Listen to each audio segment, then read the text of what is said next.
विधानसभा निवडणुकीची रणधुमाळी सुरू झाली आहे। दरम्यान सातारा जिल्ह्यात देखील मोठ्या प्रमाणावरती पक्षफोडीचं राजकारण असेल किंवा पक्षप्रवेश होताना आपल्याला पाहायला मिळत आहेत। एकूणच शरद पवार असतील, एकनाथ शिंदे, देवेंद्र फडणवीस यांचे मोठ्या प्रमाणावर दौरे देखील सातारा जिल्ह्याच्या निवडणुकीच्या अनुषंगाने होत आहेत। आपण या ठिकाणी संपूर्ण सातारा जिल्ह्याचा राजकीय आढावा आहे ते ज्येष्ठ पत्रकार संदीप राक्षे सर आहेत, त्यांच्यासोबत आपण घेणार आहोत। सर नमस्कार, तुमचं स्वागत आहे न्यूज अनकटमध्ये। काय सांगाल, आज संपूर्ण महाराष्ट्राची निवडणूक जाहीर झालेली आहे। विधानसभा निवडणुकीच्या अनुषंगाने सातारा जिल्ह्यात हवा कोणाची आहे, की महायुतीची आहे की महाविकास आघाडीची आहे, काय सांगाल? सातारा जिल्ह्यामध्ये महाविकास आघाडी आणि महायुती जो बालेकिल्ला आधी राष्ट्रवादीचा होता, त्या राष्ट्रवादीची आता शक्ल झालेली आहे। दोन गटात त्याची विभागणी झालेली आहे, एक शरद पवार गट, एक अजितदादा गट। अजितदादा गटाची अवस्था सध्या बांधणीच्या अवस्थेमध्ये आहे सातारा जिल्ह्यामध्ये। त्यांच्याकडं मकरंद पाटील हे वाईचे आमदार सध्या आहेत आणि रामराजे साहेब त्यांच्याबरोबर आहेत, पण ते नुसते शरीरे आहेत, मनाने ते सध्या शरद पवार गटामध्ये त्यांनी माणसांना पाठवलेलं आहे। त्यामुळं महायुतीचा जर विचार कराल तर महायुती सातारा जिल्ह्याला बालेकिल्ला बनवण्यासाठी धडपड करते, कारण साताऱ्यामध्ये शिवेंद्रसिंह राजेंसारखा एक स्ट्रॉंग उमेदवार त्यांच्याकडे आहे। माणमध्ये आमदार जयकुमार गोरे त्यांच्याकडे स्ट्रॉंग उमेदवार आहेत। कोरेगावमध्ये महेश शिंदे आहेत, जे मूळचे भाजपचे आहेत पण ते शिंदे गटामध्ये गेलेले आहे, शिवसेनेमध्ये। ही एक राजकीय सोयीस्कर तडजोड आहे, पण याच्यामध्ये 4 जागा म्हणजे कराड उत्तर, कराड दक्षिण, सातारा आणि माण या 4 जागांवर भाजपनं सध्या फोकस केलेलं आहे। त्यामुळं या मतदारसंघामध्ये जास्तीत जास्त आमदार कसे निवडून येतील, कराड दक्षिणमध्ये पण जी काँग्रेसचा बालेकिल्ला आहे, पृथ्वीराज चव्हाण तिथून आता विद्यमान आमदार आहेत, तिथंसुद्धा अतुल भोसले यांनी चांगली ताकद लावलेली आहे। कराड उत्तरमध्ये मनोज घोरपडे, धैर्यशील दादा कदम, रामकृष्ण वेताळ ही 3 तगडे उमेदवार आहेत, ते चर्चेमध्ये आहेत। तर त्याच्यामध्ये मनोज घोरपडेंचं पारडं थोडंसं पुढं जड दिसतंय, त्यांच्या संदर्भामध्ये बऱ्याचशा बैठका झालेल्या आहेत। धैर्यशील कदमसुद्धा परिवर्तन यात्रा काढून कराडमध्ये चर्चेमध्ये आहेत। अशा वेळेला आज भाजपची पहिली यादी समोर येत आहे, त्या दृष्टीनं महायुतीनं खूप चांगली बांधणी केलेली आहे। आणि महाविकास आघाडीचं जर म्हणाल तर आमदार शशिकांत शिंदे, आता अमोल कोल्हे, त्याचबरोबर जयंत पाटील यांचासुद्धा एक सातारा जिल्ह्याचा दौरा झालेला आहे। शरद पवारांची कालच कराडमध्ये सभा झाली, त्यांचं म्हणणं आहे की 200 जागांवर आमचं मतैक्य झालेलं आहे। आणि शरद पवार हे राजकारणातलं असं व्यक्तिमत्व, जादुई व्यक्तिमत्व आहे, म्हणजे साधारण जिथं जे भल्याभल्यांची डोके राजकारणात बंद होतात तिथून पुढं पवारांचं राजकारण सुरू होतं असं म्हणलं जातं। चाणक्य आहेत महाराष्ट्रातील ते, त्यामुळं साताऱ्यात चमत्कार घडवण्याच्या दृष्टीनं ते रांगणात उचललेले। त्यामुळं महाविकास आघाडी आणि महायुती यांच्यामध्ये जबरदस्त फाईट बघायला आपल्याला इथे मिळणार आहे। संपूर्ण तुम्ही जिल्ह्याचा आढावा सांगितला, परंतु आता आपण विधानसभा मतदारसंघावर आपण चर्चा करूयात। आता सातारा जावली मतदारसंघ आहे, याच्यावरती भाजपचा आता हा बालेकिल्ला झालेला आहे। पहिल्यांदा शिवेंद्रराजे भोसले हे राष्ट्रवादी होते, त्यावेळेस देखील मतदारांनी त्यांची साथ दिली। आता भाजपात 2019 दरम्यान त्यांनी पक्षप्रवेश केला, त्यावेळेस पण मतदारांनी त्यांना साथ दिलेली आहे। आत्ता सध्या महाविकास आघाडीतून इच्छुकांची चांगली चर्चा होत आहेत। उद्धव बाळासाहेब ठाकरे गट असेल किंवा राष्ट्रवादी अजित पवार गट असेल किंवा राष्ट्रवादी शरद पवार गट असेल, यांच्यातून इच्छुकांची संख्या देखील वाढताना आपल्याला पाहायला मिळते। याचा फरक आहे तो शिवेंद्रराजेंच्या मतदानावरती पडू शकतो का? आमदार शिवेंद्रसिंह राजे हे 2019ला भाजपमध्ये गेले, त्याच्या आधी ते राष्ट्रवादीचे आमदार होते। 2004 पासून ते आमदार आहेत सातारा जावळीचे। 2009च्या पुनर्रचनेमध्ये जावली मतदारसंघ पुनर्रचनेमध्ये एक झाला। असं असलं तरी बाबाराजांच्या राजकारणाचं एक वैशिष्ट्य आहे, इकडे साताऱ्याचा अजिंक्यतारा कारखाना असो किंवा जावळीतला प्रतापगड सहकारी कारखाना असो, दोन्ही कारखान्याच्या माध्यमातून आणि इथल्या सेवा सोसायट्या, ग्रामपंचायती त्यांच्यावर त्यांची मजबूत पकड आहे। वाढता जनसंपर्क, त्याचबरोबर कार्यकर्त्यांचं व्यक्तिगत जाळं, जेवढ्या तुम्ही ग्रामपंचायती बघाल त्या ग्रामपंचायतीच्या माध्यमातून त्यांची पकड मजबूत आहे। त्यामुळं भाजपला ही आजही बाबाराजांच्या विरोधात कोणी उभं राहिलं तरी भाजपला ही विनिंग सीट वाटते। आणि कार्यकर्त्यांची पण तीच भावना आहे की फक्त एवढंच आहे की किती मताधिक्याने ते येणार। कालच त्यांची पार्लमेंटरी बोर्डाची बैठक झाली, त्या बैठकीमध्ये विक्रमी मताधिक्यानं महाराष्ट्रातून निवडून देण्याचं नियोजन झालेलं आहे। त्यामुळं बाबाराजांच्या विरोधात कोण असणार, राष्ट्रवादीलाच उलट विचार करावा लागणार आहे, कारण शिवेंद्रराजेंच्या विरोधात उमेदवार द्यायचा तगडा तर त्यांना तेवढे परिश्रम करावे लागतील। सध्या आमदार जी कदमांचे, दिवंगत आमदार जी कदमांचे जे चिरंजीव आहेत अमित कदम, हे पहिल्यांदा भाजपमध्येच होते पण ते पुन्हा राष्ट्रवादीमध्ये आले आणि आता त्यांची तयारी सुरू आहे। त्यांचं म्हणणं आहे की माझ्याकडे राजकारणाचा मोठा समृद्ध वारसा आहे, जावळी तालुक्यामध्ये माझी चांगली पकड आहे, साताऱ्यामध्ये सुद्धा त्यांचे व्यक्तिगत संबंध आहेत, त्यांना मानणारा एक गट आहे. त्यामुळे मी आमदार शिवेंद्रराजेंना चांगली टक्कर देऊ शकतो. या संदर्भात ते 2 वेळेला शरद पवार यांना भेटलेले सुद्धा आहेत. त्याचबरोबर राष्ट्रवादीकडनं माजी जिल्हा परिषदेचे सभापती दीपक पवार, ZP सदस्य दीपक पवार हे सुद्धा इच्छुक आहेत. त्यांचंसुद्धा जावळीमध्ये आणि साताऱ्यामध्ये दोन्हीकडे गट आहेत. त्यामुळं त्या माध्यमातून शरद पवार कोणाला संधी देणार, कारण शिवेंद्रराजेंच्या विरोधात लढायचं म्हणजे राष्ट्रवादीला इथं राजकीय चमत्कारच घडवावा लागेल आणि ते किती मतांनी येणार हे काही सांगायला वेगळ्या ज्योतिषाची गरज नाही आहे. ही सीट विनिंग आहे इतकी खात्री अगदी पक्षश्रेष्ठीने सुद्धा दिलेली आहे. त्यामुळे साताऱ्यामध्ये दिसताना लढत अशी एकतर्फी दिसू शकते. आत्ता तुम्ही उल्लेख केला दीपक पवार असतील किंवा अमित कदम असतील, परंतु अजून एक इच्छुक उमेदवार म्हणून किंवा भावी आमदार म्हणून बॅनर्स लागत आहेत. ते आहेत उद्धव बाळासाहेब ठाकरे गटाचे सचिन मोहिते. हे आंदोलनाच्या माध्यमातून, रोखठोक भूमिकेच्या माध्यमातून संपूर्ण सातारा जावली मतदारसंघामध्ये त्यांनी एक त्यांचा फॅन फॉलोइंग असेल किंवा त्यांचा एक मतदार तयार केलेला आहे. त्याचा फटका हा जो आहे तो शिवेंद्रराजे भोसलेंना पडू शकतो किंवा त्याचा त्रास होऊ शकतो का त्यांना? शिवसेनेच्या आंदोलनाची एक पद्धत आहे, एक आक्रमकपणा, एक आक्रमक शिवसैनिक आणि पायाभूत जे जिव्हाळ्याचे मुद्दे असतात सर्वसामान्य लोकांचे, त्या मुद्द्यांवर अगदी थेट रस्त्यावर उतरून आरला कार किंवा जरला तर देण्याची एक ती भाषा आहे आणि ती शिवसेनेच्या प्रत्येक कडव्या शिवसैनिकाची स्टाईल आहे आणि तीच स्टाईल सचिन मोहिते यांची आहे. सचिन मोहितेंनी पण गेल्या 2-2.5 वर्षामध्ये जसा जो सत्तांतराचा महाराष्ट्रात प्रयोग झाला, त्यानंतर जी शिवसेनेची 2 तुकडे झाले, त्यामध्ये शिवसेनेचे जे मूळ निष्ठावंत होते ते उद्धव ठाकरे गटाकडेच राहिले.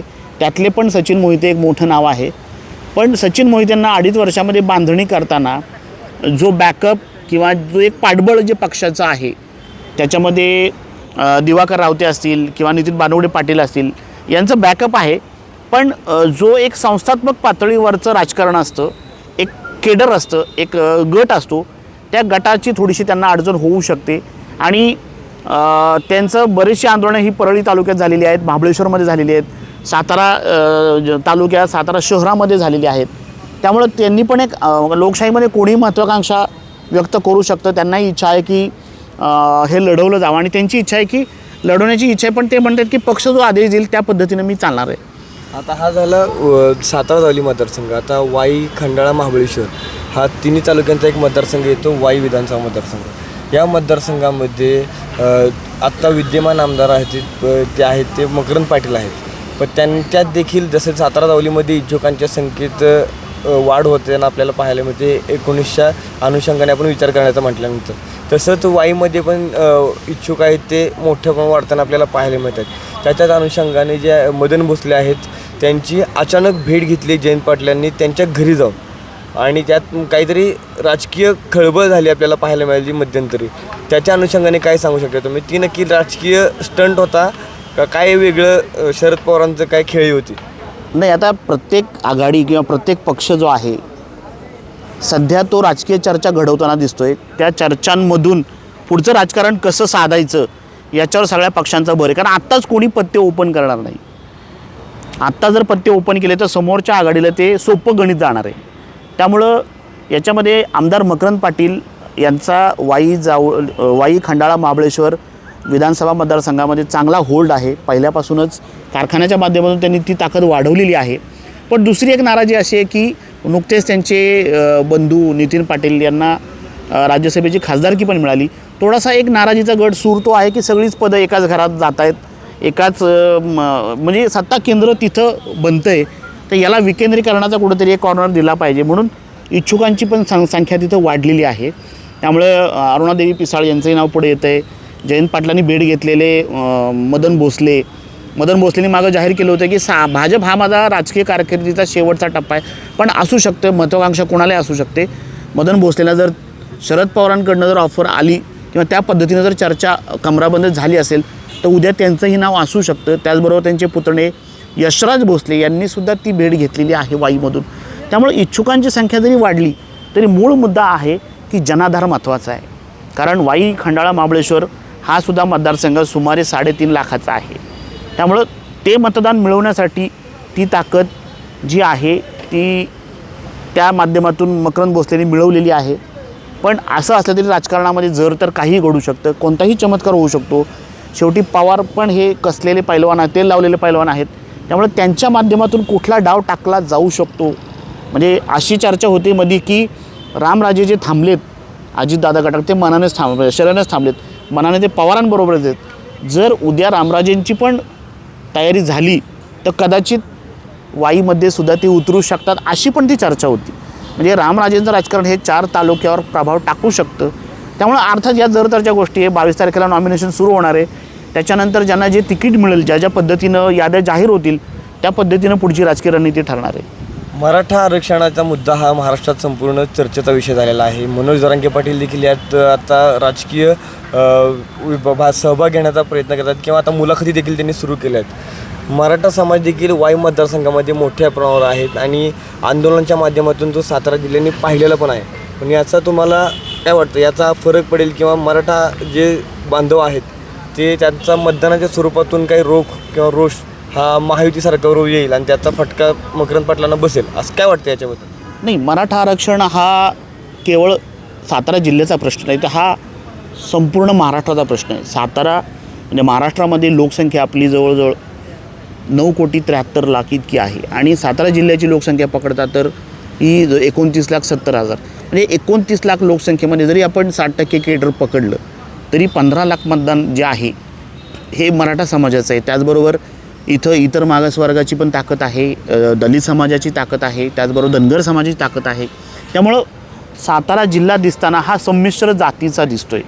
आणि मराठा आरक्षणाच्या प्रश्नासंदर्भात मुळात मराठा ही जात किती अभिजात आहे, किती जुनी आहे, या संदर्भातले न्यायप्रविष्ट बाबी अजून सुरू आहेत. अगदी इतर मागास OBC आरक्षण आपण जर धरलं त्याच्यासुद्धा गोष्टी अजून, नगरपालिकेची जी आरक्षण OBC तीसुद्धा अजून न्यायप्रविष्ट बाब कोर्टामध्ये लटकून पडलेली आहे. आता हा OBC आरक्षणाचा म्हणजे मराठा आरक्षणाचा जो मुद्दा आहे तो अत्यंत कळकळीचा आहे. मराठा समाजामध्ये अजूनही ती नाराजी आहे. EWBC जी सर्टिफिकेट काढली होती आपण, आर्थिक मागास प्रवर्गातले जे मराठा समाज आहे त्यांना नोकरीमध्ये आरक्षण देण्याचा जो विषय होता त्याचे प्रमाणपत्र इथल्या मुलांना मिळत नाही आहे, त्यांचे स्कॉलरशिपचे प्रॉब्लेम होत आहेत, नोकरीमध्ये त्यांना प्रमोशन मिळत नाही आहे, या अडचणीचा फटका आहे. आणि 18 ते 25 वयोगटातील जे नागरिक जे नव मतदार आहेत ते जवळजवळ 64,000 वाढलेले आहेत. त्यामुळे ती एक नाराजी असू शकते. याचबरोबर विकासाचे मुद्दे आहेत, MIDCचे विषय आहेत. पण मराठा आरक्षणाचा मुद्दा हा परिणाम करणार 100%. पण याच्यामध्ये जरांगे पाटील हाच फॅक्टर असला पाहिजे असं काही नाही आहे. जरांगे पाटलाच्या 2 सभा इथं झालेल्या आहेत. या आरक्षणाच्या बरोबर स्थानिक विकासाचे मुद्दे, रोजगाराचे मुद्दे, वाढती महागाई, ह्या ज्या गोष्टी आहेत त्यासुद्धा तितक्याच कळीच्या असणार आहेत. त्यामुळे ह्या सर्व एकंदर गोष्टींचा जर हे पाहता दोन्ही आघाड्यांना हा फटका बसू शकतो. अगदी महायुतीत आहे तर महाविकास आघाडीला पण ही अडचण होऊ शकते.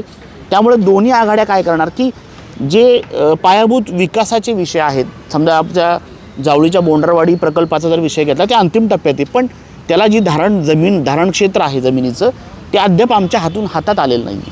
त्यामुळं शेतकऱ्यांना जोपर्यंत मिळणार नाही, जोपर्यंत तो समाधानी होणार नाही तोपर्यंत तो चांगल्या म्हणजे तो मतदानाला जाईल किंवा ती त्याची नाराजी नोटामधून व्यक्त करेल, काही होऊ शकतं. त्यामुळं विकासाच्या मुद्द्यांमध्ये पायाभूत जे विकासाचे प्रश्न आहेत ते आणि आरक्षण हे दोन्ही गोष्टी महत्त्वाच्या आहेत. आता याच्या पुढचा मतदारसंघ पाहायचा झाला तर हाय व्होल्टेज मतदारसंघ म्हणून आता तो ओळखला जातो आहे संपूर्ण सातारा जिल्ह्यामध्ये, तो म्हणजे कोरेगाव विधानसभा मतदारसंघ. अगदी या मतदारसंघामध्ये आता पराभूत झालेले खासदारकीला लोकसभेच्या इलेक्शनला पराभूत झालेले उमेदवार म्हणजे शशिकांत शिंदे, शरद पवारांचे निष्ठावंत शिलेदार म्हणून सातारा जिल्ह्यात ओळख असणारे आहेत. आणि एकीकडे पाहायचं झालं तर 2019च्या निवडणुकीमध्ये जिंकत आलेले किंवा विद्यमान आमदार आता असणारे महेश शिंदे, या दोघांमध्ये चुरशीची लढत आपल्याला पाहायला मिळते. या ठिकाणी कशा पद्धतीने हे समीकरण 2 राजकीय नेते मंडळी आहेत ते घडवून आणणार आहेत आणि नक्की कसा हा संपूर्ण आढावा सांगू शकताय तुम्ही या मतदारसंघाबद्दल? नाही, कोरेगाव तालुक्यामध्ये पूर्वी राष्ट्रवादीत बालेकिल्ला होता. शालिनताई पाटलांना म्हणजे जावळीचे आमदार होते सर्वात शशिकांत शिंदे, मग ते कोरेगावमध्ये आले. तिथं त्यांनी 2 टर्म आमदारकी लढवली, त्यांनी त्यांचा गट तयार केला.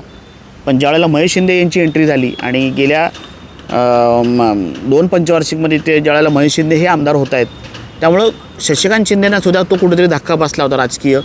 त्यामुळे त्यांना पण राजकारणामध्ये कोरेगावच्या करताना काही गोष्टी थोडंसं गाफील राहिल्यामुळं अशा अडचणी आल्या किंवा काही जे गट ठरवून दिले होते, ज्यांना ज्या जबाबदाऱ्या दिल्या होत्या, त्यांच्याकडून जो मेसेज पास व्हायला पाहिजे होता त्यावेळेला त्या लढतींमध्ये तो प्रॉपरली मेसेज पास झाला नाही किंवा त्यांच्या कोरेगाव मतदारसंघामध्ये प्रचाराची जी तंत्र वापरली गेली, महेश शिंदेनी जो झपाटा दाखवला त्या तुलनेमध्ये शशिकांत शिंदेनी पण झपाटा दाखवला, पण थोडं कम्युनिकेशन गॅप राहिल्यामुळे तो त्यांना पराभवाचा धक्का बसला होता. या खासदारकीला पण असं झालं लोकसभेच्या की उदयनराजेंपुढं कोण उमेदवार द्यायचा ह्याच्या जेव्हा चर्चा सुरू होत्या तेव्हा बाळासाहेब पाटलांनी आधीच तलवार मॅन केली आणि शशिकांत शिंदे हे कट्टर शरद पवार समर्थक आहेत, त्यांच्यासाठी ते काहीही करू शकतात. ते आव्हान शशिकांत शिंदेने स्वीकारलं आणि आपण बघितलं की पहिल्या 12 राऊंडमध्ये आमदार शशिकांत शिंदे पुढे होते, त्यामुळे त्यांचा विजय निश्चित आहे असं मानलं जात होतं. पण शेवटच्या 13 राऊंडमध्ये कोरेगाव आणि सातारा यांचं जेव्हा मतमोजणी झाली त्यावेळेला खासदार उदयनराजे भोसले यांनी लीड घेतला आणि ते विजयी झाले. आमदार शशिकांत शिंदेना संपूर्ण जिल्हा उभा करताना किंवा प्रचार करताना बॅकअप टीम कमी पडली, वेळ कमी पडला आणि त्याचबरोबर जिथं जिथं बऱ्याच ठिकाणी म्हणजे कराड उत्तरमध्ये किंवा वाईमध्ये त्यांना लीड मिळालं, पण ते सगळं वलय जे होते ते शरद पवारांचं होतं. त्याचबरोबर एक राष्ट्रवादीचा धडाडीचा चेहरा म्हणून त्यांचं पण व्यक्तिगत वलय होतं, पण थोडंसं बॅकअप टीम कमी पडली, थोडंसं वेळ कमी मिळाला, त्यामुळे त्यांचा धक्कादायक पराभव झाला. यंदा पण कोरेगावमध्ये शशिकांत शिंदे ही ताकद लावू शकतात आणि हाय व्होल्टेज लढत तिथं होऊ शकते. महेश शिंदे यांचं सुद्धा पारडं जड आहे. त्यांनी प्रत्येक टापूमध्ये कारण उत्तरचे जे काही प्रश्न असतील किंवा आता मऊ हादगेकरचा त्यांनी जी कटापूरचा त्यांनी विषय हातात घेतलेला आहे, त्याच्या 144 गावांना त्यांनी पाणी द्यायचा विषय जो आलेला आहे तो अंतिम टप्प्यामध्ये आहे, त्याला प्रशासकीय मान्यता. त्यामुळं जर शेतकऱ्याच्या शेतात पाणी गेलं तर त्याचा फायदा महेश शिंदेनं होणार आहे. त्यामुळे ह्या गोष्टी ज्या आहेत हाय व्होल्टेज ड्रामा तिथं होऊ शकतो. फक्त आता शशिकांत शिंदे त्यांना किती टक्कर देणार का महेश शिंदे ह्यांचं लीड वाढवणार हे पुढच्या काळात आपल्याला कळेल मतदानानंतर. परंतु सातारा जिल्ह्यात चर्चा आहे की राष्ट्रवादी शरद पवार गटाचेच नेते आहेत, त्यांच्या पराभवाला कारणीभूत आहेत आणि आमदारकीला पण तेच घडू शकतं अशी चर्चा करण्यात. कारण शशिकांत शिंदे हे मोठे झालेले राष्ट्रवादीलाच आवडत नाही आहेत आणि त्याच्यामुळेच अंतर्गत कुरघुड्या केल्या जात आहेत. त्याच्याबद्दल तुम्हाला काय वाटतं? बरोबर आहे. शशिकांत शिंदे यांना ज्यावेळेला पवार बाहेर पडले जिल्हा बँकेच्या राजकारणात आपण बघितलेलं आहे की काही ठिकाणी त्यांनी परळीत मेळावा घेतला होता. जिल्हा बँकेत जर शशिकांत शिंदे आले तर हे कदाचित डोईजड होऊ शकतात, म्हणून ज्ञानदेव रांजणेंच्या रूपानं ती खेळी झाली, ते निवडून आले, त्यावेळेला पण त्यांना पराभवाचा धक्का बसला होता. आणि शशिकांत शिंदेंचं अजितदादांबरोबरचे जे सख्य आहे ते त्यांच्या गुड बुकमध्ये नव्हते पहिल्यापासून आणि अजूनही नाही आहेत, तरी पण ते आपले नेते आहेत म्हणून शशिकांत शिंदेने कायम प्रोटोकॉल पाळलेला आहे. आणि शशिकांत शिंदे एक धडाडीचं आक्रमक नेतृत्व आहे. त्यामुळं शशिकांत शिंदेंचे पक्षवाढीच्या दृष्टीनं जे प्रयत्न सुरू होते त्याचा अर्थ वेगळा काढला गेला. त्यांनी अंतर्गत शत्रू वाढवले, अंतर्गत काही विरोधक सक्रिय झाले, त्यांना राष्ट्रवादीतच खिळून ठेवायचं, त्यांना मोठं होण्यापेक्षा म्हणजे त्यांना जास्त विस्तार त्यांचा जो आहे किंवा पक्षवाढीसाठी जर ते प्रयत्न करू शकतील त्या दृष्टीने त्यांना मर्यादा घालण्याचा सुद्धा प्रयत्न झाला. त्यामुळं शशिकांत शिंदेंना कोरेगावमध्ये आता जे विरोधक होते ते बऱ्यापैकी विरोधक चांगलेले आहेत, पण आता रामराजेसुद्धा पवार गटाकडे जरी आले तरी आता राष्ट्रवादीकडं चेहरे जे म्हणतात तुल्यबळ किंवा तगडे उमेदवार राष्ट्रवादी चालवणारे आता जयंत पाटील इस्लामपूरमध्ये आहेत, रामराजे फलटणमध्ये आहेत, साताऱ्यामध्ये असा तगडा चेहरा राष्ट्रवादीचा नाही. ती जबाबदारी कायम शशिकांत शिंदेनेच घ्यावी लागते. आणि ज्यावेळेला पक्षविस्ताराचा विषय येतो त्या पक्षविस्तारासाठी समजा त्यांनी कराड उत्तरमध्ये दक्षिणमध्ये मेळावा घेतला, फलटणमध्ये घेतला, तर ते असं थोडासा मेसेज वेगळा जातो आणि प्रत्येक वेळेला ती अडचण होते, शशिकांत शिंदेंना बॅकफुटवर यावं लागतं. हीच काही कारणं अशी आहेत की त्यांना पराभवाचे धक्के बसलेत. पण यावेळेला पण त्यांनी चांगली तयारी केलेली आहे. आपल्याला मतदानानंतर कळेल की काय होईल ते. आता याच्यानंतर कराड उत्तरचा मतदारसंघ आहे, तो कराड उत्तर जो मतदारसंघ आहे तेव्हा पण निष्ठावंतांचा शरद पवारांचे निष्ठावंत असणारे बाळासाहेब पाटील यांचा मतदारसंघ आहे तो. आता ते विद्यमान आमदार आहेत त्या ठिकाणी, पण त्याच्यावरती आता त्यांचा विरोधक म्हणजे 2019च्या निवडणुकीमध्ये त्यांना अपोजिशन म्हणून मनोज घोरपडे जे भाजपात होते त्यांना उमेदवारी न मिळाल्यामुळे ते अपक्ष लढले आणि दुसऱ्या क्रमांकावरती आले. त्याच्यानंतर या मागील 5 वर्षामध्ये त्यांनी मोठा त्यांचा मतदार वाढवलेला आहे, विकास कामं केली आहेत भाजपच्या माध्यमातून. काय वाटते तुम्हाला या संपूर्ण मतदारसंघाबद्दल? आता नक्की कोणाचं पार्टी कराड उत्तरचा जो विषय आहे की बाळासाहेब पाटील 6वी टर्म त्यांची आले तर 6वी टर्म होऊ शकते. गेली 5 टर्म ते हे आमदार आहेत. PD पाटील त्यांचे वडील होते, त्यांचा एक तिथं मोठा गट आहे. पण ज्यावेळेला सह्याद्री कारखान्याच्या ऊस दराचा विषय येतो, त्यांनी जो ऊस दराच्या संदर्भानं जो दर जाहीर केला होता तो शेतकऱ्यांना पटलेला नाही. त्यांच्याविषयी शेतकऱ्यांची पण नाराजी आहे. पण शेवटी ऊस घालावा लागतो, ऊसाला पर्याय नसतो, त्यामुळं त्यांनाच ऊस घालावा लागतो. पण त्या कारखानदारीचा पर्याय तसा कराड उत्तरमध्ये मनोज घोरपडेने सुद्धा तयार केलेला आहे. त्यांनी बांधणी चांगली केलेली आहे. मागच्या टर्ममध्ये पण त्यांनी चांगली मतं घेतली होती. आता नुकतंच त्यांचे मनोज पर्व कार्यक्रम झाले, त्या प्रत्येक गटात आणि गणात मनोज घोरपडेंना चांगलं प्रतिसाद मिळालेला आहे. त्यामुळं त्या मतदारसंघातही चांगली लढत होऊ शकते. धैर्यशील पाटीलही आहेत. धैर्यशील पाटील यांनी पण परिवर्तन यात्रा काढली होती आणि त्या दोघांचंही टार्गेट एकच आहे की आमदार बाळासाहेब पाटील यांना विरोध करणं आणि त्यांच्या विरोधात लढत देणं. त्याच्यानंतर आता जो मतदारसंघ आहे तो कराड दक्षिण. या कराड दक्षिणमध्ये माजी मुख्यमंत्री म्हणून असणारे पृथ्वीराज चव्हाण यांचा मतदारसंघ आहे. परंतु मागील जे पारंपरिक त्यांचे विरोधक आहेत अतुल भोसले, त्यांचा परंपरेनुसार पराभव होत आला आहे. त्याच्यानंतर आता त्यांनी मोर्चेबांधणी पण चांगल्या स्वरूपात केली. लोकसभेच्या निवडणुकीदरम्यान त्यांनी त्या मतदार देखील भाजपचा वाढवताना आपल्याला पाहायला मिळेल. संपूर्ण या लोकसभा निवडणुकीमध्ये आता त्यांनी देखील तगडी फाईट होऊ शकते, आपण म्हणतोय किंवा समजू शकते सगळं. तर याच्या अनुषंगाने काय वाटतं मला, मास्टर स्ट्रोक बसू शकतो का? सातारा जिल्ह्यामध्ये काँग्रेसचा बालेकिल्ला म्हणून कराड दक्षिण हा ख्यातकीर्त आहे. पृथ्वीराज चव्हाण तिथून विद्यमान आमदार आहेत. त्यांचा एक मोठा गट तिथं असतो आणि त्यांचे जे आनंदराव चव्हाण किंवा प्रेमला काकी चव्हाण हा जो जुना पारंपरिक जो विचार सांगणारा जो मतदारसंघ तो कराड दक्षिण आहे. आता याच्यामध्ये अतुल भोसले गेली 15 वर्ष त्या दृष्टिकोनातून बांधणी करतायत, टक्कर देत आहेत, पण त्यांना प्रत्येक वेळेला अपयश येत आहे. पण कार्यकर्त्यांची जी होणारी फाटाफूट आहे ती प्रत्येक वेळेला ती कारणीभूत आहे. त्याच्यामध्ये एक उंडाळकर फॅक्टर आहे. कराड दक्षिणमध्ये विलास काका उंडाळकर म्हणजे त्यांचे सुपुत्र उदयसिंह उंडाळकर हे नेहमीच काँग्रेसच्या पारंपरिक चर्चेनुसार किंवा तडजोडीनुसार त्यांना साथ देतात आणि त्यामध्ये मलकापूरमध्ये मनोहर शिंदे यांची ताकद मिळते. त्यामुळं कराड दक्षिणमध्ये हा विषय असा होतो की तिथं नेहमीच पृथ्वीराज चव्हाण बाजी मारतात. पण यावेळेला परिस्थिती वेगळी आहे. तिथं उंडाळकर फॅक्टर काय भूमिका घेतो आहे त्या दृष्टीनं अतुल भोसलेंनी जी ताकद आता दाखवली याच्यामध्ये त्याच्यामध्ये त्यांनी लोकसभेला तिथं उदयनराजेंना चांगलं लीड दिलं. हीच ताकद कार्यकर्त्यांची फाटाफूट झाली नाही आणि ती उंडाळकर गटाची मदत कुठं जाते तो एक गट महत्त्वाचा आहे, तो फॅक्टरी तिथं महत्त्वाचा आहे. आणि काँग्रेसला मानणारा जो गट आहे आता सध्या मनोहर शिंदेसुद्धा पृथ्वीराज चव्हाणांवर नाराज आहेत. मधल्या काळात बरेचसे त्यांचे समर्थक सोडून भाजपमध्ये दाखल झालेत. म्हणजे ही जी मोठ आता बांधली अतुल भोसलेने, कदाचित चमत्कार पाहायला जाऊ शकतो आणि जर तो झाला चमत्कार तर ती लोकसभेची परत पुनरावृत्ती होणार आहे तिथं. नक्कीच. याच्या पुढचा मतदारसंघ पाहायला गेला तर येतोय पाटण मतदारसंघ. या ठिकाणी आता जे महाराष्ट्र राज्याचे उत्पादन शुल्क मंत्री आहेत ते शंभूराज देसाई आणि साताऱ्याचे पालकमंत्री देखील आहेत. साताऱ्यासह ठाण्याचे देखील एकनाथ शिंदेंचे खंदे समर्थक म्हणून देखील ओळख आहे. किंवा तो जे पक्षफूट झाली किंवा ते जे बंड झालं त्या बंडात देखील त्यांची महत्त्वाची भूमिका होती असं सांगण्यात येत आहे. तर एकूणच काय वाटते तुम्हाला, जे पारंपरिक त्यांचे जे विरोधक आहेत सत्यजित पाटणकर, गेले 2 टर्म त्यांना पराभव स्वीकारावा लागला आहे. त्याच्यानंतर ना एकूणच त्यांचे जे वडील आहेत पाटणकर, त्याच्यानंतर ना उद्धव बाळासाहेब ठाकरे गटाची जी ताकद आहे ती एकत्रित येऊन महाविकास आघाडीच्या माध्यमातून त्यांना काय याचा फरक पडू शकतो का, मतपरिवर्तन होऊ शकतं का?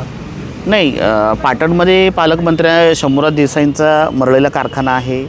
त्याचबरोबर पाटणच्या जवळ ज्या काही 116-17 ग्रामपंचायती आहेत त्या त्यांच्या गटात आहेत, त्यांच्या ताब्यात आहेत. त्याचा एक मोठा जनाधार त्यांच्याकडे आहे. त्यामुळं पहिल्यापासून पाटणमध्ये त्यांनी आपलं वर्चस्व ठेवलेलं आहे. सत्यजित पाटणकरांनी दोन वेळा त्यावर प्रयत्न केले होते. म्हणजे साहेब विरुद्ध सरकार अशी एक लढत नेहमी तिथं पारंपरिक लढत आहे देसाई विरुद्ध पाटणकर आणि या पारंपरिक लढती होत राहतात. यावेळेला महाविकास आघाडी हर्षद कदमांनी सुद्धा शिवसेनेच्या माध्यमातून एक रान तिथं उठवलं आहे. त्यामुळं ती एक ताकद महाविकास आघाडीला मिळू शकते. तिसरी गोष्ट, शिंदे गटाची जे नेते आहेत आपले शंभूराज देसाई ह्यांच्यावर एक आरोप होते की भाजपच्या कार्यकर्त्यांना ते विश्वासात घेत नाहीत, जे निर्णय होतात ते थेट जाहीर केले जातात, त्यांच्याशी चर्चा होत नाही. त्यामुळे ही एक नाराजी आहे. त्यामुळं तिथं पण भाजप त्यांचं काम करणार नाही अशी भूमिका घेते. शेवटी महायुती आहे, आघाडी धर्म पाळायचा आहे. आणि जी नाराजी आहे ती नाराजी शंभूराज देसाई डॅमेज कंट्रोल करायला हुशार आहेत, त्यांना ती नाराजी कानावर गेलेली पण आहे. त्या दृष्टीने चर्चा चालू आहे. पण भाजपच्या कार्यकर्त्यांची एक अपेक्षा आहे की जे काही निर्णय होतील पाटणच्या संदर्भानं प्रचाराच्या दृष्टीनं ते एकत्र मिळून व्हावी. तर मागच्या वेळेला ते झालं नव्हतं, त्यावेळेला त्याचं डॅमेज कंट्रोल होईल आणि साधारण एक तुल्यबळ लढत पाहायला मिळेल. आणि आत्ताच प्रिडिक्शन करणं की कोण विजयी होईल, जसं आपण साताऱ्यात म्हणू शकतो की शिवेंद्रराजे 90% होऊ शकतं, तसं तिथं होऊ शकत नाही. कारण सत्यजित पाटणकर राष्ट्रवादी चेहरा आहे, पवार गट आहे, तिथंही काही चमत्कार होऊ शकतो. म्हणजे हाय व्होल्टेज ज्या लढती आहेत, ज्या पारंपरिक आहेत आणि ज्या उत्सुकीच्या असतात तर ते पाटण आहे, त्यामुळे तिथंही होऊ शकतं. तसं आपण सांगितले की पारंपरिक लढते किंवा दोघांचे तगडे उमेदवार आहेत आणि महाविकास आघाडी असेल किंवा महायुतीचे असेल ते सांगू शकत नाही पण नक्की कोण विजय होऊ शकतं. पण याच्यातच शंभूराज देसाई आहेत जे मंत्री, त्यांच्यावरती भ्रष्टाचाराचे आरोप आहेत ते विरोधकांकडून करण्यात येत आहेत. ते भ्रष्टाचाराचं नेरेटिव्ह पाहायला मिळतं या ठिकाणी विरोधकांकडून त्यांच्याबद्दलचं. मग याचा फटका बसू शकतो का शंभूराज देसाईंना? नाही, नेरेटिव्ह तुम्ही लोकांपर्यंत प्रभावीरित्या पोचवू शकता आणि त्याचं मतात परिवर्तन करू शकता का, हे जास्त महत्त्वाचं आहे. मग निवडणूक आल्यावर आरोप प्रत्यारोप हे नेहमीच एकमेकांवर होत असतात. पण त्यातल्यामधला तथ्यांश किती आहे आणि तो मतदारांना पचतो आहे का, मतदार ते किती स्वीकारत आहेत आणि स्वीकारल्यानंतर मतपेटीतून ते काय उत्तर देतात हे पाहणं महत्त्वाचं आहे. त्यांच्यावर ह्याच्या आधी बरेच भ्रष्टाचाराचे आरोप झाले होते, पण त्यावेळेला शंभूराज देसाईंनी प्रेस कॉन्फरन्स घेऊन त्यावेळेला आपली बाजू मांडलेली आहे. त्यामुळं ती बाजू मतदारांना रुचलेली आहे आणि म्हणूनच त्यांनी त्यांना निवडून दिलेलं आहे. मग ह्या इलेक्शनमध्ये सुद्धा हे असंच होणार आहे आणि जर झालं तर त्याला ते उत्तर देतील आणि प्रचारामध्ये दिसलंच आपल्याला समोर काय ते. आता याच्यानंतरचा मतदारसंघ आहे तो मान खटाव मतदारसंघ. हा देखील बहुचर्चित मतदारसंघ आहे सातारा जिल्ह्यातला. या ठिकाणी महाविकास आघाडी आणि एकटे जयकुमार गोरे म्हणजे भाजपाचे आहेत, महायुतीचे, अशी लढत प्रत्येक वेळी आपल्याला पाहायला मिळाली आहे. 2019 निवडणुकीमध्ये आपल्याला आमचं ठरलं आहे हा पॅटर्न देखील पाहायला मिळाला. परंतु त्याचा काय फरक हा आहे तो जयकुमार गोरेंना पडलेला पाहायला मिळत नाही आहे. मग यावर्षी जी निवडणूक आहे विधानसभा इलेक्शनची, त्याच्यात तुम्हाला काय वाटतं, काय नक्की नाही, आमचं ठरलं आहे पॅटर्नचे जे नेते आहेत ते सर्व महत्त्वाकांक्षी आहेत. महत्त्वाकांक्षी 4 माणसं जेव्हा एकत्र येतात त्यावेळेला त्यांचा एक लीडर ठरवणं हे फार अवघड काम असतं. जसं कुठल्याही आघाडीमध्ये 3 पक्षाचं सरकार असेल तर चर्चा करताना कोणाला किती जागा सोडायची हे जितकं अवघड असतं तितकंच आपला मोरक्या कोण हे आमचं ठरलं आहे. टीमचं ठरवताना मागच्या वेळेला पण खूप राजकीय कसरत झाली होती आणि त्याचाच फायदा जयकुमार गोरेंना मिळाला होता. जयकुमार गोरेंनी गेली 15 वर्ष त्यांना बॅकफूटवर ठेवलं आहे. याचा अर्थ नक्कीच त्यांची तिथं ताकद आहे. पण यावेळेलासुद्धा त्यांच्याविषयी पण नाराजी दिसती. प्रभाकर देशमुखांनीसुद्धा रान पेटवलं आहे. तुमचे राष्ट्रवादीचे अभय जगताप यांचीसुद्धा तिथं ताकद आहे, ते सुद्धा इच्छुक आहेत. त्यामुळं आमचं ठरलं या टीममध्ये पवारांनीसुद्धा त्यांना तसा ऑप्शन दिलेला आहे की तुम्ही ठरवा काय करायचं. आणि त्या संदर्भामध्ये कदाचित रामराजे आणि जयंत पाटील हे चर्चा करतील आणि जयकुमार गोरेंना कसं थांबवायचं याच्यावरसुद्धा एक वेगळा फॉर्म्युला राबवला जाईल. कोणाची किती ताकद आहे हे पाहूनच हा निर्णय होणार आहे. पण सध्या तरी आमदार जयकुमार गोरेंचं पारडं जड आहे. त्यामुळे त्यांचा जो काही मतदारसंघ आहे तुमचा बोराटवाडीचा आणि त्या लगतची जी गावं आहेत पंचायत समितीतली, त्यामुळं त्यांची जी पण ताकद आहे ती ताकद आपल्याला पाहायला मिळेल आणि तिथे एक हाय व्होल्टेज ड्रामा रंगेल असं दिसतं एकंदर. आता एकूणच शेवटचा मतदारसंघ आता राहिलेला आहे तो म्हणजे फलटण. या फलटण मतदारसंघामध्ये प्रत्येक वेळी राजे गटांची आहे ती लढत आपल्याला पाहायला मिळाली आहे. एकीकडे रामराजे नाईक निंबाळकर असतील, एकीकडे रणजित नाईक निंबाळकर असतील. या 2 गटांची आपल्याला या ठिकाणी निवडणूक पाहायला मिळते किंवा ह्या 2 लढती ह्या आहेत त्या 2 गटांमध्ये पाहायला मिळत असतात. या आता संपूर्ण राजकारणात बदल झालेला आपल्याला पाहायला मिळतो आहे. अजितदादा गटात गेले होते रामराजे नाईक निंबाळकर, आता त्यांचे बंधू संजीवराजे ते परत राष्ट्रवादी शरद पवार गटात गेलेले आहेत आणि एकीकडे पराभव देखील रणजित नाईक निंबाळकरांचा झालेला पाहायला मिळतो आहे. ही संपूर्ण राजकीय जी घडामोड आहे याच्या अनुषंगाने कशा प्रकारे तुम्ही बघताय या संपूर्ण विधानसभेचा आढावा घेताना? नाही, फलटण हे इतिहास प्रसिद्ध संस्थान आहे. छत्रपती शिवरायांची सासरवाडी, छत्रपती शंभूराजेंचं आजोळ आणि हे जे घराणं आहे हे 12व्या शतकापासून आहे आणि गेल्या 800-900 वर्षाचा इतिहास आहे की निंबाळकर घराण्याची तिथं ताकद आहे आणि तो एक त्यांना ऐतिहासिक वारसा आहे, राजघराणं आहे ते. त्यामुळं तिथं रामराजे जे सांगतील तो परवलीचा शब्द आहे. पण अलीकडच्या 5 वर्षामध्ये जी काही राष्ट्रवादीची 2 शकलं झाली, त्यावेळेला महाविकास आघाडी विरोधात होती. महाविकास आघाडी विरोधात राहिली तर फलटणची विकास कामं कशी होणार म्हणून त्यांनी अजितदादांचा हात धरला. आणि रणजितसिंह निंबाळकर राजकारणात आल्यापासून रामराजेंवर आक्रमण करणारा गट तयार झाला नव्हता. तो आता गट तयार झालेला आहे आणि त्याला माणमधून जयकुमार गोरेंची प्रचंड मोठी साथ आहे.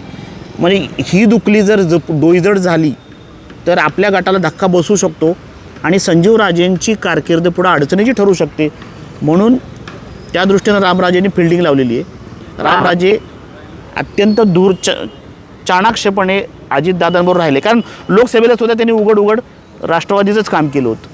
आत्तासुद्धा ते तसंच करतायत, फक्त ते तांत्रिकदृष्ट्या फक्त विधानसभेची ते विधान परिषदेची कारकीर्द आहे तेवढ्यापुरते ते तिथे थांबलेले आहेत. पण तसंही अजितदादांना त्यांनी बऱ्याच वेळा या गोष्टी आम्हाला दहशतीला तोंड द्यावं लागतं आहे, आमच्या कार्यकर्त्यांवर गुन्हे दाखल होत आहेत, आम्हाला नको त्या टीकेला सामोरं जावं लागतं आहे, ह्या गोष्टी त्यांनी बऱ्याच वेळा अजितदादांच्या कानावर घातल्या होत्या. अजितदादांनी त्यांची समजुती घातली. पण शेवटी राजकारणात महत्त्वाकांक्षा मोठी असते. राजगटाचा एक दबदबा आहे. 95 सालापासून ते आमदार आहेत, म्हणजे गेले 26-27 वर्ष ते राजकारणात आहेत. आणि त्या राजकारणाला जर कोणी शह देण्याचा प्रयत्न करेल तर प्रत्येकाला आपलं अस्तित्व ठेवण्याचा किंवा ते वाढवण्याचा एक तो प्रभाव असतो तो. त्यामुळं रामराजे सध्या जरी तिकडं असले तरी ते महाविकास आघाडीबरोबर जातील अशा पुढं शक्यता नाकारता येत नाही. संजीवराजांसाठी तो एक मोठा ग्राउंड मॅप असणार आहे आणि हा अनुसूचित जातीसाठी राखीव आहे. दीपक चव्हाण आहेत, गेली 3 टर्म आहेत, पण ते रामराजे सांगतील त्या पद्धतीनं विषय. त्यामुळे सध्या तरी रामराजे हाच फॉर्म्युला त्याचं चालणार आहे. एकूण आता संपूर्ण मतदारसंघाचा आपण आढावा घेतला. या आढाव्यामध्ये नक्की तुम्हाला काय वाटतंय की महायुतीचं पारडं जड आहे सातारा जिल्ह्यात की महाविकास आघाडीचं? 50-50%. शेवटी शरद पवारांचा डाव काय असेल हे महायुतीतले पण नेते सांगू शकत नाहीत. म्हणजे त्याला मागं ते बनतात तेल लावलेलं पाहिलं आणि तो डावात कधी राज ठाकरेंनी पण सांगितलं होतं की ते असा विषय आहे की जिथं विचार सगळ्यांचे बंद पडतात तिथून त्यांचं राजकारण सुरू होतं. काहीही घडू शकतं. पावसाची सभा आपण बघितली 2019 याच सैनिक स्कूलच्या ग्राउंडवर सभा झाली होती. त्यावेळेला आणि पवारांना आता वेळ काढायची नाही तर तो निर्णायक मेरिटचा उमेदवार द्यायचा आहे आणि ती जागा निवडून आणायची. बालेकिल्ला जो होता आपला तो त्यांना तो परत मिळवायचा आहे. थोडंसं अवघड आहे पण अशक्य असं नाही आहे. आणि महायुतीलासुद्धा बालेकिल्ला बनवायचा आहे, कारण लोकसभेला त्यांनी उदयनराजेंसारखा पहिला भाजपचा खासदार दिलेला आहे. त्यामुळे त्यांचे पण आत्मविश्वास प्रचंड मोठा आहे. त्यामुळं तिथं एकनाथ शिंदे परत अमित शहांचा दौरा होणार अशी चर्चा आहे. म्हणजे ह्या विधानसभेलासुद्धा तुम्हाला मोठे मोठे दिग्गज नेते साताऱ्याच्या गांधी मैदानावर किंवा सैनिक स्कूलच्या ग्राउंडवर दिसतील. त्यामुळे हा एक 50-50%ची मॅच होऊ शकते 100%. एकूणच संपूर्ण सातारा जिल्ह्याचा आढावा घेतला असता 50-50%मध्ये हे जे आहे ते आमदार निवडून येऊ शकतात. आणि एकूणच जर पाहायला गेलं तर जे शरद पवार आहेत त्यांचा ढासळलेला सातारा जिल्ह्यातील जो बालेकिल्ला आहे तो ते उभा करण्यात त्यांना यश येईल का महायुतीच्या वतीने गडबांधणी किंवा मोर्चेबांधणी होऊन हा पुन्हा एकदा बालेकिल्ला तयार करू शकतात का हेच पाहावं लागणार आहे. Omkar Sonawane, news uncut, Satara.